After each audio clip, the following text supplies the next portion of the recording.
Assalomu alaykum, hurmatli tomoshabinlar. Bugun men juda muhim mavzuni tushuntirib beraman. Uzel, belini va mobil operatorlarida pensionerlar uchun mobil tariflar, imtiyozlar, chegirmalar va eng ko'p uchraydigan xatolar. Bu ma'lumot faqat pensionerlar uchun emas, balki ota-onasi, buvisi, bobosi, yaqin qarindoshlari telefon ishlatadigan har bir inson uchun juda kerak. Chunki noto'g'ri tarif tanlansa, odam har oy ortiqcha pul to'laydi. Internet yetmay qoladi. Qo'ng'iroq uchun alohida pul ketadi yoki kerak bo'lmagan xizmatlarga ulanib qoladi. Videoni oxirigacha ko'ring, chunki men qaysi holatda qaysi operator qulayroq bo'lishi mumkinligini, nimalarga aldanmaslik kerakligini va tarifni almashtirishdan oldin albatta tekshiriladigan narsalarni birma-bir aytaman. Kanalga hoziroq obuna bo'ling, videoga like bosing, chunki bu kabi amaliy ma'lumotlar ko'pchilikning pulini tejaydi. Avvallari ko'pchilik pensionerlar telefonni asosan qo'ng'iroq qilish uchun ishlatardi. Masalan, farzandiga qo'ng'iroq qilish, shifokor bilan gaplashish, mahalladagi tanishlar bilan aloqa qilish, ba'zan SMS yuborish. Shuning uchun eski davrda eng muhim narsa daqiqalar narxi edi. Kimdir bir daqiqasi arzon bo'lgan tarifni tanlardi. Kimdir tarmoq ichida bepul gaplashish imkoniyatiga qarardi. Internet esa ko'pchilik uchun birinchi o'rinda emas edi. Hozir vaziyat o'zgardi. Pensionerlarning juda katta qismi Telegram ishlatadi, video qo'ng'iroq qiladi, YouTube orqali yangilik ko'radi, bank ilovasi orqali pensiya tushganini tekshiradi, kommunal to'lovlarni kuzatadi, dorixona yoki klinika raqamlarini internetdan qidiradi. Demak, bugungi mobil tarif faqat qancha daqiqa beradi degan savol bilan tanlanmaydi. Endi tarifda internet, tarmoq ichidagi qo'ng'iroqlar, boshqa operatorlarga daqiqalar, abonent to'lovi, amal qilish muddati, avtomatik ulanishlar, pullik xizmatlar va tarif shartlari birgalikda ko'rilishi kerak. Mana shu yerda asosiy muammo boshlanadi. Ko'p odamlar tarif nomiga qarab qaror qiladi. Masalan, pensionerlar uchun ijtimoiy qulay, arzon, oilaviy degan so'zlarni ko'rib, bu albatta eng foydali deb o'ylaydi. Lekin tarif nomi bilan real xarajat bir xil narsa emas. Men ekspert sifatida doim bir narsani aytaman. Tarifni nomiga qarab emas, oylik foydalanish odatiga qarab tanlash kerak. Kimdir oyiga 2 GB internet ishlatadi, kimdir 2 GB. Kimdir faqat ucel ichida gaplashadi. Kimdir farzandlari belini va mobilda bo'lgani uchun boshqa operatorlarga ko'p qo'ng'iroq qiladi. Shuning uchun bitta tarif hammaga birdek mos kelmaydi. Bugungi kunda ucel, belin va Mobius kabi yirik operatorlar turli tarif paketlarini taklif qiladi. Ba'zi tariflarda ko'proq internet beriladi, ba'zilarda daqiqalar ko'proq, ba'zilarda abonent to'lovi pastroq ko'rinadi. Lekin paket tugagandan keyingi narx yuqoriroq bo'lishi mumkin. Ayrim operatorlarda pensionerlar, ijtimoiy toifa vakillari yoki yoshi katta abonentlar uchun alohida takliflar bo'lishi mumkin. Lekin bu takliflar doimiy bo'lishi ham, vaqtinchalik aksiya bo'lishi ham mumkin. Shuning uchun men aniq bir raqamni eshitib, darhol ishonishni tavsiya qilmayman. Har doim operatorning rasmiy sayti, rasmiy ilovasi, kal markazi yoki ofisda tekshirish kerak. Oldin odamlar tarifni bir marta ulab, yillar davomida o'zgartirmasdi. Hozir esa operatorlar shartlarni yangilab turadi. Bir tarif arxivga o'tishi mumkin. Yangi abonentlarga yopilishi mumkin. Abonent to'lovi o'zgarishi mumkin. Internet paketi hajmi yangilanishi mumkin. Eng muhim o'zgarish shuki, telefon endi faqat aloqa vositasi emas, balki kundalik xizmatlar kalitiga aylangan. Pensiya kartasi, bank SMS xabarnomasi, davlat xizmatlari, tibbiy ma'lumotlar, qarindoshlar bilan video aloqa. Bularning hammasi telefonga bog'lanib bormoqda. Shuning uchun noto'g'ri tarif tanlash nafaqat pul masalasi, balki aloqa uzilib qolishi xavfidir. Endi kim nimadan xavotir olishi kerakligini ko'rib chiqamiz. Birinchi guruh oddiy tugmali telefon ishlatadigan pensionerlar. Bunday odamlar odatda internet ishlatmaydi yoki juda kam ishlatadi. Ular uchun eng muhim narsa oyiga qancha daqiqa gaplashishi, qo'ng'iroqlar qaysi operatorlarga ketishi va abonent to'lovi bormi yo'qmi. Agar odam oyiga 30-40 daqiqa gaplashsa, katta paketli qimmat tarif kerak bo'lmasligi mumkin. Lekin agar har kuni 10-15 daqiqa farzandlari bilan gaplashsa, oyiga 300-500 daqiqa kerak bo'ladi. Bunda daqiqasi alohida hisoblanadigan tarif ko'pincha qimmatga tushadi. Masalan, bir pensioner oyiga 25 ming so'mlik tarifga ulangan deylik. Tarif ichida 500 daqiqa va ozroq internet bor. U odam internet ishlatmaydi, lekin har kuni farzandlariga qo'ng'iroq qiladi. Agar u paketdagi daqiqalarni to'liq ishlatsa, bu unga qulay bo'lishi mumkin. Lekin boshqa bir pensioner ham xuddi shu tarifga ulangan, ammo o'yiga atiga giribni dag'iga gaplashadi. U holda 25 ming so'mning katta qismi bekorga ketadi. Demak tarif birinchi odam uchun foydali, ikkinchi odam uchun ortiqcha xarajat. Ikkinchi guruh smartfon ishlatadigan, lekin internetni kam sarflaydigan pensionerlar. Bular Telegramda xabar o'qiydi, rasm ko'radi, ba'zan ovozli xabar yuboradi. Lekin YouTube yoki TikTokda ko'p video ko'rmaydi. Bunday holatda o'yiga 305 GB internet yetishi mumkin. Ammo bu yerda muhim noziklik bor. Video internetni juda tez yeb qo'yadi. Masalan, 1 soat YouTube ko'rish sifatiga qarab 500 MB dan 1 gigabaytgacha ketkazishi mumkin. Agar odam men faqat yangilik ko'rdim deb o'ylasa ham, aslida bir necha kunda butun paket tugashi mumkin. Shundan keyin internet alohida narxda ishlay boshlasa, balans tez kamayadi. Uchinchi guruh video qo'ng'iroq qiladigan pensionerlar. Ko'pchilik farzandlari boshqa shahar yoki chet elda bo'lgani uchun Telegram, WhatsApp, imo orqali video aloqa qiladi. Bu juda yaxshi, lekin tarif tanlashda buni hisobga olish shart. Video qo'ng'iroq oddiy matnli xabardan ancha ko'p internet sarflaydi. Agar bu har kuni 20 daqiqa nevaralari bilan video orqali gaplashsa, o'yiga 1 gigabaytdan ko'proq internet kerak bo'lishi mumkin. Bunday odamga eng arzon tarif emas, internet yetarli bo'lgan tarif kerak. Chunki arzon tarifda paket tugab qolsa, keyin qo'shimcha internet paket sotib olishga to'g'ri keladi va yakunda qimmat tarifdan ham ko'proq pul ketadi. 4-guruh faqat bitta operator ichida ko'p gaplashadiganlar. Masalan, oiladagi hamma uchalda bo'lsa, ujel ichidagi imtiyozli daqiqalar foydali bo'lishi mumkin. Agar hamma belinida bo'lsa, belini ichidagi imkoniyatlar muhim. Agar qarindoshlarning aksari Mobiuzda bo'lsa, Mobiuz tariflari yaxshiroq tushishi mumkin. Ammo hozir oilalarda operatorlar aralashib ketgan. Bir farzand Ucell, ikkinchisi belini, nevarasi Mobiuz, qo'shnisi boshqa operator bo'lishi mumkin. Shuning uchun tarmoq ichida bepul degan shartni ko'rganda darhol savol berish kerak. Men asosan kimlarga qo'ng'iroq qilaman va ular qaysi operatorda? Keling, real hayotga yaqin misol qilamiz. Onaxon o'yiga 35 ming so'm sarflaydi. Unga 8 gigabayt internet, 20 daqiqa va SMS beriladi. Lekin oy oxirida tekshirsak, internetdan 1,2 gigabayt ishlatgan, daqiqadan 1 daqiqa ketgan. Demak, paketning katta qismi ishlatilmagan. Bu holatda pastroq abonent to'lovli tarif izlash kerak. Boshqa tomondan, otaxon oyiga 20 ming so'mlik tarifga ulangan, lekin har oy 10 ming so'mdan qo'shimcha internet, yana taksi ming so'mdan daqiqa sotib oladi. Yakunda 38 ming so'm ketadi. Agar u boshdan 35 ming so'mlik to'liqroq tarifga o'tsa, ham puli tejaladi, ham oy o'rtasida aloqa uzilib qolmaydi. Agar siz yoki ota-onangiz har oy tarif paketidan kamroq foydalanayotgan bo'lsa, balans to'satdan kamaymayotgan bo'lsa, pullik xizmatlar ulanmagan bo'lsa, aloqa sifati yaxshi bo'lsa va abonent to'lovi budjetga og'irlik qilmasa, shoshilib tarif almashtirish shart emas. Chunki tarifni almashtirishda eski tarifga qaytish har doim ham mumkin bo'lmaydi. Ba'zi eski tariflar arxivda bo'ladi va bir marta chiqib ketsangiz qayta ulanib bo'lmaydi. Shuning uchun men har doim avval tekshirish, keyin qaror qilish tarafdoriman. Agar pensioner oddiy tugmali telefonda faqat kiruvchi qo'ng'iroqlarni qabul qilsa, o'zi kam qo'ng'iroq qilsa, internet umuman ishlatmasa, katta paketli tarifga o'tish foyda bermasligi mumkin. Bunday holatda minimal xarajatli tarif yoki kerak bo'lganda balans to'ldirib ishlatish usuli ma'qul bo'lishi mumkin. Lekin bunda ham raqam faol saqlanishi, SIM karta bloklanib qolmasligi, tarif shartlari bo'yicha majburiy to'lov yo'qligi tekshiriladi. Eng katta xatolardan biri reklamaga qarab darhol ulanish. Reklamada odatda eng chiroyli raqamlar ko'rsatiladi. Ko'p internet, ko'p daqiqa, arzon narx.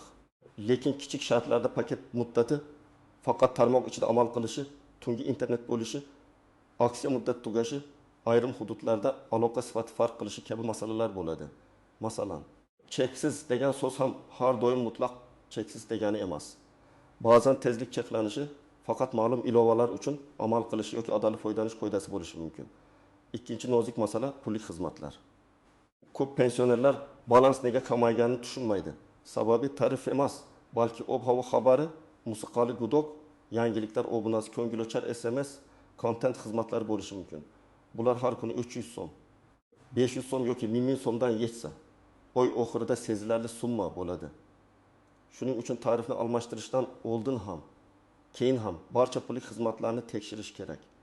Operator ilovasida xizmatlar, obunalar. pullik xizmatlar bo'limi bo'ladi. Agar ilova ishlatish qiyin bo'lsa, operator ofisiga borib, raqamimdagi barcha pullik obunalarni chiqarib bering va kerak bo'lmaganlarni o'chirib bering deyish kerak. Uchinchi masala avtomatik paket yangilanishi. Ba'zi tariflarda oy boshida abonent to'lovi yechiladi.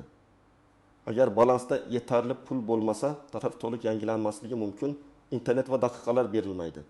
Qo'ng'iroqlar alohida narxda hisoblanadi. Masalan, tarif 3000 so'm bo'lsa, balansda 28 ming so'm tursa, odam deyarli pul bor-ku deb o'ylaydi. Lekin tizim to'lovni to'liq yecha olmasa, paket faollashmasligi mumkin. Natijada odam qo'ng'iroq qiladi, internet ishlatadi va balans yanada kamayadi. Shu sabab har oy abonent to'lovi sanasini bilish va undan oldin balansini to'ldirish kerak. 4-masala hududdagi aloqa sifati. Tarif qancha yaxshi bo'lmasin. Agar uyingizda yoki qishlog'ingizda signal past bo'lsa, foyda kam. Ayniqsa pensionerlar ko'p vaqtini uyda o'tkazadi. Shuning uchun operator tanlashda qaysi tarif arzon degan savoldan tashqari, men yashaydigan joyda qaysi operator yaxshi ushlaydi degan savol ham muhim. Qo'shnilar, qarindoshlar, mahalladagi odamlar tajribasini so'rash kerak. Bir operator markazda zo'r ishlashi mumkin, lekin chekka hududda kuchsiz bo'lishi mumkin. 5-masala raqam kimning nomida ekanligi. Pensioner uchun maxsus imtiyoz yoki ijtimoiy tarif bo'lsa, odatda sim karta o'sha shaxs nomida bo'lishi talab qilinishi mumkin. Agar raqam farzand nomida bo'lsa, pensioner hujjati bilan imtiyoz olish qiyin bo'lishi mumkin. Shuning uchun ofisga borishdan oldin raqam egasi kimligini aniqlash zarur. Agar raqamni qayta rasmiylashtirish kerak bo'lsa, amaldagi egasi ham, yangi egasi ham hujjat bilan bo'lishi talab qilinishi mumkin. Bu operator qoidalariga bog'liq. Men bu 3 operatorni solishtirganda birinchi navbatda 3 ta mezonga qarayman. Narx, real foydalanish hajmi va aloqa sifati. Uzel ayrim hududlarda kuchli qamrovga ega bo'lishi mumkin. Belini ko'plab internet paketlari va ilova orqali boshqarish imkoniyatlarini taklif qilishi mumkin. Mobius esa ayrim foydalanuvchilar uchun narx va tarmoq ichidagi aloqa bo'yicha qulay bo'lishi mumkin. Lekin bu umumiy gap. Har bir abonent uchun natija boshqacha chiqadi. Shuning uchun men hech qachon hamma pensionerlar faqat mana shu operatorga o'tsin demayman. To'g'ri yondashuv, avval ehtiyojni o'lchash, keyin operator tanlash.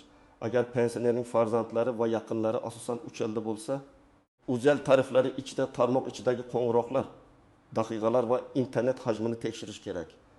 Agar yaqinda operator ofisi bo'lsa, u yerga borib pensionerlar uchun amaldagi eng qulay tarif va imtiyozlar ro'yxatini bering deb so'rash kerak. Kal markazga qo'ng'iroq qilganda ham aniq savol berish lozim. Men oyga taxminan shuncha daqiqa gaplashaman. Shuncha internet ishlataman. Menga qaysi tarif arzon tushadi? Belni bo'yicha ham xuddi shunday. Belni ilovasida odatda tarif, qoldiq paketlar, pullik xizmatlar, qo'shimcha internet paketlarini ko'rish mumkin.